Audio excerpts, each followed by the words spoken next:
IDTV మన ఉనికి మన వాణి. కల్కి మూవీలో యంగ్ రెబెల్ స్టార్ ప్రభాస్ పాత్రను తక్కువ చేస్తూ బాలీవుడ్ నటుడు అర్షద్ వార్షి చేసిన కామెంట్స్ తీవ్ర చర్చానీయాంశమైన సంగతి తెలిసిందే. వీటిని ఖండిస్తూ పలువురు సెలబ్రిటీలు సోషల్ మీడియా వేదికగా పోస్టులు పెడుతున్నారు.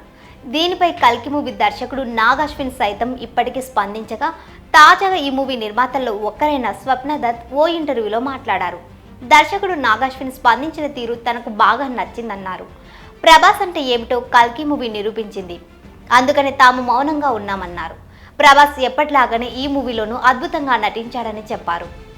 దర్శకుడు నాగ్ అశ్విన్, హీరో ప్రభాస్ ఇద్దరు గొప్ప వ్యక్తులని, అందుకనే షూటింగ్ చాలా సులభమైందన్నారు.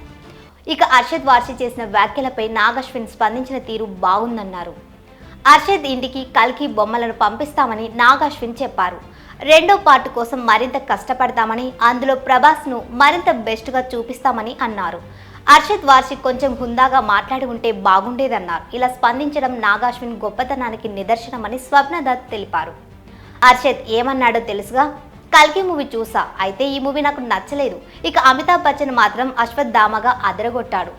ఈ వయసులో ఆయన ఇలా నటించడం చాలా గొప్ప విషయం. ఆయనకున్న శక్తిలో నాకు కొంచెమైనా ఉండి ఉంటే ఈ పాటికి లైఫ్ సెట్ అయిపోయేది. ఇక ఈ మూవీలో ప్రభాస్ పోషించిన పాత్ర బాగాలేదు. ఆయన పాత్ర ఓ జోకర్లా ఉంది.